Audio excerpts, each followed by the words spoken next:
Haya basi uyu munsi dutangiranye umujura yari arimo kwiba ikofi. Umukobwa umwe ku ruhande yaramubonye arangije ahita avuga ati dore umujura, yahise azamwirukaho. Umujura yarirukanse agenda agonga abanyeshuri mu nzira, n'abanyeshuri bari bahagaze hafi y'ikigo. Umukobwa yarakomeje amwirukaho, yaribye ikofi. Yarakomeje agenda amukurikiye ati hagarara aho ngaho wagisambuwe. Uko umukobwa yirukankaga yataye agakarine mu nzira. Hari umunyeshuri wagatoye, sinzi niba bigana ariko bambaye uniform zimwe bisa naho biga mu kigo kimwe. Umukobwa yarakomeje yirukanka ku mujura, yakomeje amwirukaho ati ntabwo uri buncike. Umukobwa yambutse umuhanda atareba, imodoka yari mugonze gato. Yitegereje mu modoka abonamo umunyeshuri bisa naho baziranye, yavuze izina rye. Arangije ntiyabyitaho akomeza yirukanka ku mujura. Umujura yarakomeje yirukanka yahagiye, agenda yinjira mu dukaritsiye. Umukobwa yaramukurikiye, bakomeje birukanka mu dukaritsiye tumeze nk'utwo mu Biryogo. Umukobwa wabonaga ameze nk'aho ari indwanyi, yari afite confidence. Wa musore wari mu modoka ageze hafi ahita abwira umushoferi ati hagarara mvemo. Umukobwa yarakomeje aba yinjiye muri karitsiye. Burya wa mujura ntabwo yari wenyine, akigera muri karitsiye yarahagaze. Umukobwa agiye kubona abona azengurutswe n'ibirara, amabandi yaraje aramuzenguruka. Umukobwa arangije aravuga ati niga muri segonderi, nari nariyemeje kutazongera kurwana, ariko kubera mwebwe ngiye kongera kurwana, ngiye kubahereza isomo. Uyu munsi ngiye guca agasuzuguro ibyo mwigize ngo muri amabandi, ngiye kubereka ibandi rikuru ko ari njye. Umukobwa yarababwiye ati abanyeshuri bambonye ndi kwirukanka ameze nk'umusazi, ariko mugiye kumbona mwatumye ngaragara nk'umusazi imbere y'abanyeshuri, ngiye kubereka namwe murishyura igiciro kinini. Ati n'umubano wanjye wanatakaye burya. Tiye baba we, ati ngiye kubarangiza none ndabica. Umukobwa yahise atangira umurwana ako kanya, yatangiye kubakubita ibipfunsi n'imigeri byinshi cyane. Umukobwa ni indwanyi, yarakubise kubita jido, kubita imigeri myinshi cyane. Umukobwa ni indwanyi ikomeye cyane. Haya basi kurikirana gasobanuye, uracyari kumwe na Bozi Amani. Mwigire hino mutera agatebe mwe mukunda twa dufilme tw'udu high school, na agafilme k'agashinwa. Umukobwa yabarakubise bose, yarabakubise bose abashyira hasi abagabo bane. Hari umusore waruje kumutabara asanga birangiye. Umukobwa yaragarutse, agarukana ya kofi, arazahereza nyirayo aramubwira ati ubutaha ujye wirinda, ntukajye ubindangare. Umukobwa yaramubwira ati urakoze cyane kuba umfashije, atari kurarenze, ati se wigiyeho kurwana. Umukobwa ati ngiye niga karate, ati niga martial art. Ati urakoze genda. Umukobwa yasigaye ari kuganira na mugenzi we. Mugenzi we aramubaza sinzi umuntu yamubajije, arangije aramubwira ati namusize aryamye hirya. Barangije batangira gukomeza kugenda batera story. Yagiye amubwira ati uzi ko nkubise abagabo bagera muri 4 bose, ati nsigaye ndi indwanyi irenze. Umukobwa yaramubwira ati ashana ari ngufitiye ikibazo, ati riga nawe uzishyira mu byago. Ati se ako mbona bag yawe ifunguye. Umukobwa arebyemo asanga hari akantu yataye. Umukobwa yaramubajije ati se hari ikintu wataye? Umukobwa ati yego nagitaye, ati hari agakarine kanjye nataye. Yese garuka aza kukareba. Nuko mu gihe bari kugenda bagaruka, wa mukobwa yaramubwiye ati nimba ari agakarine ko nakabonye, hari umuntu nakabonanye. Yaramubwiye ati si agakarine ka pinki. Yaramubwiye ati hari umuntu nabonye wagatoye, ati tugaruke tugende ngiye kumukwereka. Yaramumubwiye. Umukobwa akimara kumumenya yahise amusiga aho ngaho arirukanka. Tugaruka hano mu kigo cyiza, ari mu kibuga cyiza cya football. Ubonaga ari mu kigo, ni ikigo cy'abakire. Abanyeshuri bari barimo kwinjira. Hano hari abasore bari barimo kuganira. Abasore babiri babwira mugenzi wabo ati ati urasa naho wishimye uyu munsi, ati se nibiki byakubayeho? Mutipe yarababwiye ati ntago mwamenye ibyambayeho, ati si ibyanjye byose mushaka kuba mwabimenya, ati ahubwo muze twigendera kuri ka wifi, hari ahantu nzi hari ka wifi. Abasore baramubwiye ati ushaka tujye kuri wifi? Ati ubwo se badufasha? Ati nzi password yaho nta n'umugabo bari butubone wana turihisha. Ati nta kibazo muze tugende, ati ni hano honyine hari wifi muri iyi karitsiye.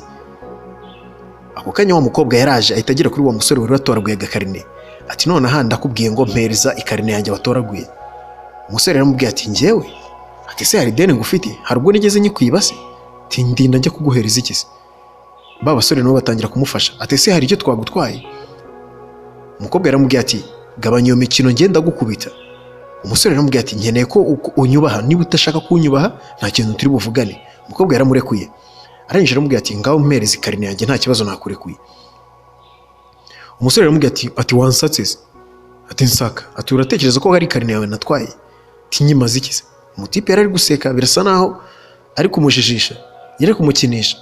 Umukobwa arangije aramubwira ati waruzi n'ibindi, utampaye karine yanjye none hangiye guhita nkwambura imyenda. Bose bahise bamubwira ati se nta soni ufite umuntu w'umukobwa uri gushaka kwambura umuhungu? Yarabwiye ati muzibe mwese aho ngaho ndabiyamye. Umutipe yakomeje kwanga kumuhereza karine. umukobwa aramubwira ati ngiye kukwambura. Umutipe akomeza amukinisha, yashatse kumucika bisa naho adashaka kumuhereza karine, sinzi ibyanditsemo. Umukobwa yaramubwiye ati nkurikije ukuntu ndi kukureba mu maso birasa naho hari umuntu wari ugiye guhamagara ngo gutabare. Atari ko umuntu wari ugiye guhamagara ngo utabare, ati duhuriye mu kanya mu nzira ari mu modoka kandi ndakeka ko yageze mu kigo kare. Ako kanya umutipe yamucunze aranga, yarangije ahita arirukanka, yaramucitse.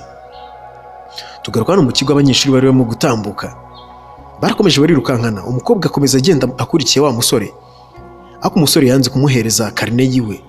Umukobwa yaramubwiye ati erego uko wakirukanka kose ntabwo wansiga, ndabizi ntabwo wansiga. Nuko ako kanya umukobwa yarahindukiye, bahise babona wa musore wari uri mu modoka. Umusore yaratambutse, na gasore keza cyane. Umukobwa yaramubonye ararangara, umuhungu yaramurebye arangije aramubwira ati wabonye mugenzi wanjye?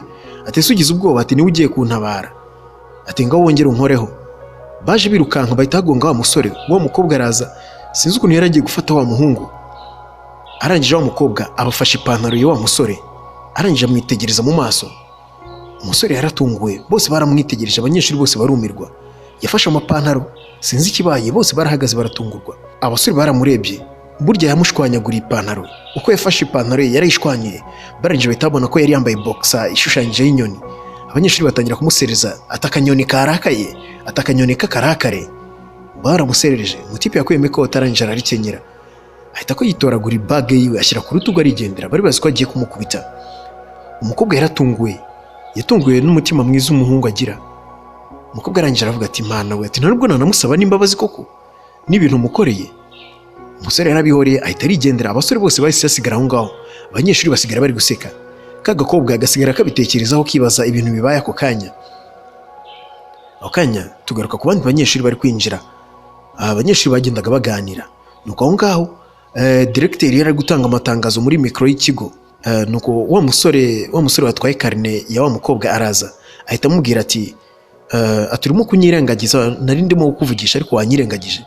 Ati nkwirengagiza gute? Muri ako kanya mu gihe bakiri kuganira bumva itangazo. Directeur mu matangazo yose yatanze yahise anavuga itangazo, avuga wa mukobwa ati wowe wa mukobwa we, ati washwanye ipantaro ya mugenzi wawe, ati uyu munsi witegure kuba wabona ibihano, ati wambitse mugenzi wawe ubusa mu ruhame.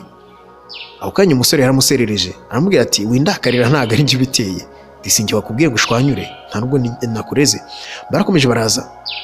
Umukobwa yaraje, abanyeshuri bose bitewe n'ukuntu bamwumvishe mu itangazo directeur amuvuga, baravuga ati mbega umukobwa w'ikirara, ati nibandi, ati wa mukobwa nibandi.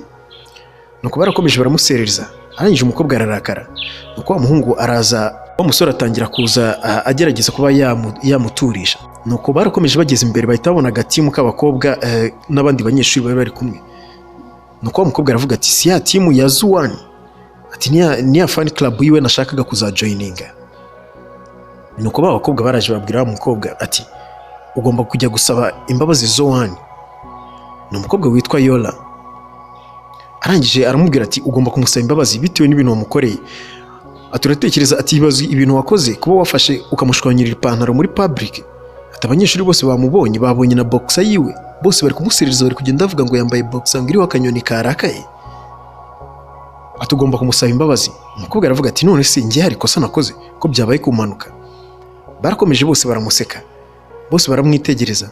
Yarahagaze arakomeza ariyumvira.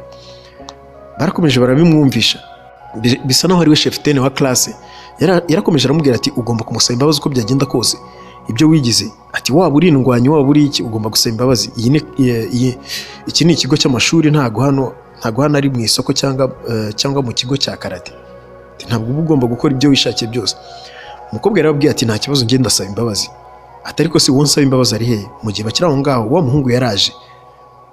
Wa mukobwa Yola ahita aza kumureba aramubwira ati Zowan ngwino hangaha, ati ngwino bagusaba imbabazi. Ati uyu mukobwa ibintu yagukoreye atagomba kuba yagusaba imbabazi. Umutipe yaraje aragara, arangije arababwira ati nta mpamvu, ati njye ntabwo nigeze nkenera ko umuntu aza kuba yansaba imbabazi, ati ntabwo byari biri necessaire, ati sinzi impamvu muri kunzana muri ibi ngibi. Umukobwa yarahagaze atangira kubitekerezaho. Nuko wa musore mugenzi we bari kumwe, umwe wari wamutoraguriye agakarine, birasa naho ari mushuti wiwe. Yarababwiye ati ariko se ni gute mushaka kumuhatiriza gusaba imbabazi? Ati se hari ikosa rya danje yakoze ko ibintu byose byabaye byari impanuka? umuhungu yarababwiye ati nta mpamvu yuko mumuhatiriza. Nuko wa musore Zoani yarababwiye ati yese abwira wa musore watangiye kuvuganira wa mukobwa, aramubwira ati se we kuri kubyivangamo, izi ni business yawe? Ati izi ni business zawe kuri kubyivangamo? Ati wagiye ureba ibikureba. Mutipe aravuga ati ariko se ni gute mushaka guhatiriza umukobwa ngo aze gusaba imbabazi? Ati kuki ukunda icyubahiro cyinshi cyane? Batangiye gutongana, umusore yatangiye gutongana na wa mugenzi we, aravuga ati atagomba kumusaba imbabazi. Nuko wa mukobwa yarunamye amusaba imbabazi, arangije mu gihe umukobwa yunamutse yahise amukubita umutwe ku kananwa, wa musore ahita agwa hasi. Aho kanya umusore yahise yifata, bisa naho anavunitse n'akaboko. Nuko twagarutse ahangaha, wa mukobwa yaje yari afite agashinge, yaraje kumudodera ahantu yamushwanyuriye ku uniform. Baraje bicara ahangaha, ariko umukobwa yari afite ubwoba. Yagerageje kuba yaza amwegera, ariko yari afite ubwoba, ari gutitira n'intoki. Mutipe arangije aramubwira ati ariko wabiretse ko ndi bubyikorere? Ati utaza kuba wananjomba n'urushinge? Ati rekera aho ngaho wikirirwa wigora. Umukobwa yaramubwiye ati none se, ati siko bambwiye ngo nze kugusaba imbabazi, ati kuki utigeze ubimbwira kare? Umuhungu yaramubwiye ati njye ntabwo ibyo byari biri muri gahunda yanjye. Kuba wansaba imbabazi no kutazinsaba byakurebaga byayi ibyawe, ntabwo byari itegeko. Ati njye ntabwo nigeze ngutegeka. Umukobwa yaramubwiye ati rwose umbabarire, ibintu byabaye nanjye byantunguye. Ati nandi kwirukanka kuri wa muhungu yari yantwariye karne. Ati byabaye bintunguye, bunyihanganire. Umukobwa yarakomeje agiye kumudodera umwenda, umutipe ahita amwaka rwa rushinge, aramubwira ati rekeraho. Umukobwa yatangiye kwitekerezaho, aravuga ati imana yanjye, nta nubwo nanamusaba n'imbabazi n'ibintu namukoreye. Ati ntangiye kumudodera ino myenda yiwe kugira ngo byibura bigaragare ko musabye imbabazi. Mu gihe bakiri aho ngaho, mwarimu yarinjiye abasanga aho ngaho, arangije tubwira umukobwa ati ese uri gukora iki ahangaha? Umukobwa yaramubwiye ati narinje kuba namusura. Ati yari yakomeretse, narinje kuba namusura. Mwarimu yaramubwiye ati we n'ibintu wakoze mu ishuri, ati ikigo cyose cyakumenya na directeur yamaze kukumenya. Ati ariko ubundi uteye ute? Ati wabaga mu kigo ngororamuco, wabaga he? Ati uri mayibobo, bimeze bite? Ati bazi ko na directeur yamaze kumenya ko urwana mu kigo? Ati mu matangazo y'ikigo abantu bose bakumvise. Umukobwa yaravuze ati rwose umbabarire. Wa musore yahise ahaguruka ahita abwira mwarimu, aramubwira ati umwihanganire, ntabwo ari we wateye ibibazo. Nuko ako kanya bahise basohoka. Umukobwa yaje akurikiye Zoani, aramubwira ati Zoani, ati urakoze cyane kuba umvuganiye. Ati ariko bakomeje baganira, atangira kumubwira ati se abantu bose ko bavuga ngo uri umuntu utuje cyane ubucecetse, ati bite byawe ubundi? Ati ufite ikihe kibazo? Ati baba batipe bose twari turi kumwe, ati babandi ni bashuti banjye. Ati ni bashuti banjye, nuramuka ugize ikibazo azajya utubwira, ati nta kibazo tuzajya tuhakubera. Zoani yaramubwiye ati nta mpamvu yo kuba wakishyira mu bibazo. Ati nta bufasha bwawe nari nkeneye rwose, ati nta nubwo nzakenera rwose, ati ndihagije. Ati nta mpamvu yo kuba wambwira ngo wowe n'abashuti bawe muzajya mumba hafi. Umukobwa yaramubwiye ati nta kibazo, ati nubwo wenda utakemera ko tuba twagira ikintu tugufasha, ati nta kibazo, ariko wareka tukanaba n'inshuti. Aho kanya Zoani yaramuretse ahita agenda. Wa mukobwa araza aramubwira ati wakoze cyane kuba wanambabariye. Ati gusa nyine nifuzaga kuba nagusaba imbabazi kandi bimvuye ku mutima. Zoani yaramubwiye ati okay, nimba wumva koko bikuvuye ku mutima gusaba imbabazi, ati ikintu kimwe cyonyine ngusaba, ndagusaba ko utazongera kuba wakishyira mu mirwano. Umukobwa yasigaye abitekerezaho, arangije arishima cyane, aravuga ati koko ni umbwiye ngo sinzasubire mu mirwano? Ati niba ari wo bimbwiye nta kibazo, sinzongera kurwana. Bisa naho umukobwa yakundaga wa musore, yakundaga Zoani. Aho kanya baraje binjira muri classe, bari bakererewe, abandi banyeshuri bose bari bicaye muri classe. Nibo baje nyuma, barinjira baricara. Kagakobwa karaje karicara. Ubwo hari igitipe kiraho ku ruhande cyakundaga kumuserereza, gitangira kumuvugisha. Umukobwa ararakara. Barangije bateye brag baramuserereza, umwana ararakara. Nuko mwarimu arabareba, arangije arababwira ati ese ko mbona mwese muri gutera ama brag aho ngaho, mwarangije exercice nari nabahaye? Nuko wa mukobwa witwa Yona yahise abwira mwarimu ati urabizi neza ko ikibazo waduhaye umwaka ushize mu kizami cya leta abantu bose cyarabatsinze? Ati no hangaha mu karere kose, ati nta bantu byibura 10%, ati ntabwo bigeze batsinda kiriya kibazo mu kizami cya leta. Arangije yahise abwira Zoani ati Zoani ngwino ubereke uburyo iki kibazo gikosorwa. Zoani yarahagurutse ajya kuri tablo, afata ingwa atangira kwandika. Ikibazo yaragikosoye, ni ikibazo cy'imibare, yakoze equation. Yaragikoze cyose aragisoza. Aho kanya mwarimu arangije aramubwira ati congratulations, urakoze. Yahise abwira abanyeshuri ati mwabonye umunyeshuri w'intangarugero? Ati use murongera guhera he muvuga ngo ikibazo kirakomeye? Ati use nta gikoze ntimwigana? ati none se uyu yiga muri kaminuza byibura tuvuge ngo yari yarabyize mbere yanyu? Yarababwiye ati aka kanya ati nibwo tugifungura iki gihembwe, ati kandi mwibuke ko ari igihembwe cya gatatu, mugomba kwita ku masomo cyane, ndashaka ko mwese mufokasinga ku masomo kubera ko ejo bundi ni exeta murabizi ko mugiye gusoza. Nuko abanyeshuri baraje baraganira. Umunyeshuri umwe ahita arababwira ati ni Zoan yaje abwira bagenzi be ati mwibuke ko uyu munsi ari groupe yacu iri gukora amasuku. Abanyeshuri bose baramubwira ati ibyo birakureba. Yarababwiye ati njyewe uyu munsi ndashaka kuba nataha kare, nifuzaga ko nakubura noneho mwe mukaza gusigara mukoropa. Baramubwira ati ibyo ngibyo ni ibyawe, ati izo ni business zawe, twe nta masuku turi bukore. Uwo mukobwa yahise ahaguruka aramubwira ati Zoan, nimba wari ufite gahunda uyu munsi wareka naza kugukorera nta kibazo, ati wigendere ujye muri gahunda zawe ndaza kugukorera amasuku. Nuko abasore baravuze ati okay, nimba ari ibyo ngibyo wihaye okay, urayikora class wenyine, ntabwo tugikoropye, ubwo urayikora wenyine. Aho kanya bose bahise babwira wa mukobwa ati hora agacucu, ati subwo uri kwishyira imbere ushaka kwiyerekana, ati subwo uri kugira ngo akubone, ati humura ntabwo akubona yewe, ati nta nubwo yanagukunda nimba waramukunze, ati uzi ko wakrashinze neza, ati okay nta kibazo biroroshye, ati kora class yose, ati bitari ibyo ibintu biraza kugukoraho. Nuko wa mukobwa yaraje ahita abwira wa musore ati se wampaye karine yanjye na n'ubu ngubu uracyayibitse uyibitsemo iki? Mutipe yaramubwiye ati kugira ngo nguhereze karine ikintu kimwe nkwemereye, ndaguhereza karine ariko ugomba kwemera ko nkurenze muri class yose, ko nkurenze muri buri kintu cyose. Ibintu byo kuza wigira umuhatari ngurindwanyi, urabanza wemera ko nkurenze kandi ubivuga abantu bose babyumva kugira ngo njye naguhereza karine. Umukobwa yabivuze gato yayongorera. Ni umukobwa utarakundaga guseba, yarindwanye, ntabwo yashoboraga kuba yakemera ko hari umuntu wavuga ko amurenze. Yaremeye arabivuga kugira ngo amuhereze karine. Nuko Zoan yafashe umukubuzo aragenda arakubura classe. Aho ngo barakomeje wa mukobwa bakomeza bamuserereza. Wa mutipe nyuma yo kumubwira ko amurenze yakarine n'ubundi yarayimwimye, umukobwa asigara aho ngaho arakaye. Umukobwa umujinya waramwishe, arangije araza ahagarara imbere ya Zoan aramwitegereza. Yaragiye kumufasha gukora classe, arangije ahita nanone aramwihorera arigendera.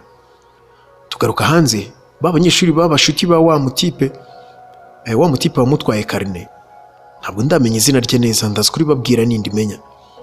Baraje abatipe bageze aha ngaha, bahita basanga hari utundi tunyeshuri two ku kindi kigo twaje kubategereza hanze ya classe. Ni hanze ku ikaburimbo hanze ya gate. Barenje barabwira ati guhera aka kanya ati mugiye kujya mwatubona, ati twababwiye ko iyi quartier yose ari yacu, nitwe tuyiyobora, nitwe bami bino quartier, ati tugiye kubereka aho tubera babi, ati mwaradupinze. Nuko abasore bahise bafata wa mukobwa kubera ko baramuzi ko ari indwanyi, bahita bamushyira imbere. Ati ngaho genda, ati ntubizi ko ngufitiye karine se? Ati genda nawe wiyerekane, ati genda uturwaneho karine ndayiguhereza.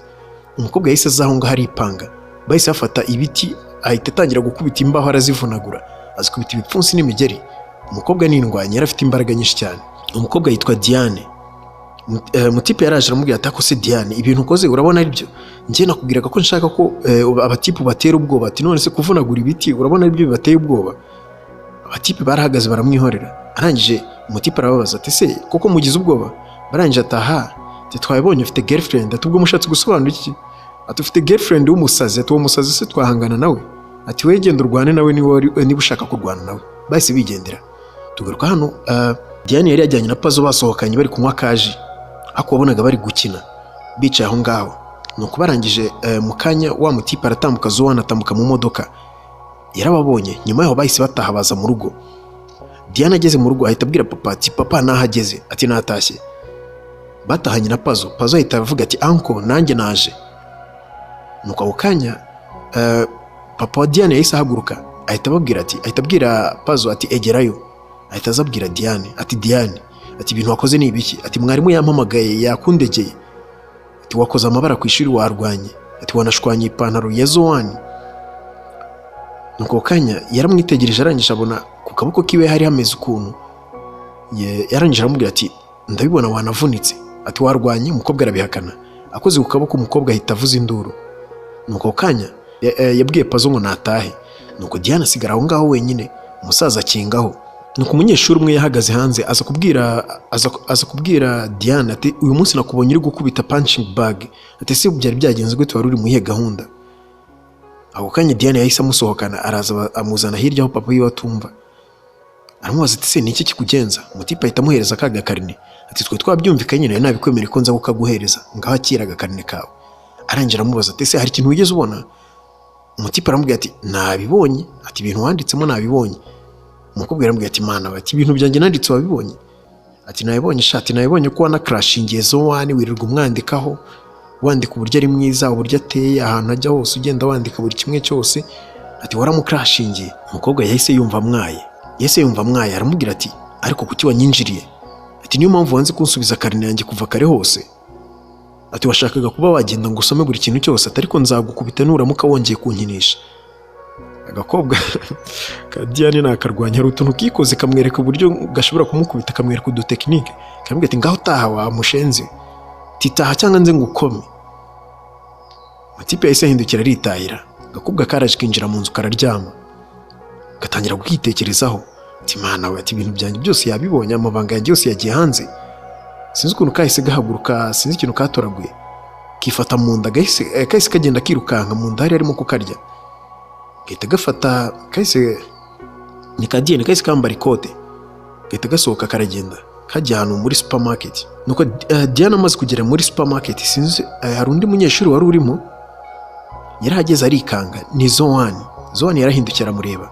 Ahindukiye Diane yahise ahindukira nawe arijejisha, amutera umugongo, ntabwo yashakaga ko amubona. Hari ibintu yaraje kugura ahangaha muri supermarket, ariko ntabwo yashakaga ko Zoan amubona. Yarabiguze mu ibanga, ni pad yaraguze. Bisa naho yari ari muri period, niyo mpamvu mu nda yari arimo kumurya. Yatangiye kuvugisha uyu muntu ucuruza kugira ngo amwishyure bwihishwa ahita agenda. Aho kanya Zoan yaraje ari kumwongorera, ntiyabimenya ko Zoan yaraje amuhagarira iruhande. Arangije sinzi ukuntu Diane yakebutse, ahita aramubona aratungurwa ati mana we, atarabimenya ko nguze pad, ahita afata ka pad aragahisha. Diane arasekeje. Aho kanya Diane yahise asohoka yirukanka, agenda yirukanka n'amasoni menshi. Nuko Zoan yahise yishyura nawe ibyo yaraje kugura, ahita arasohoka.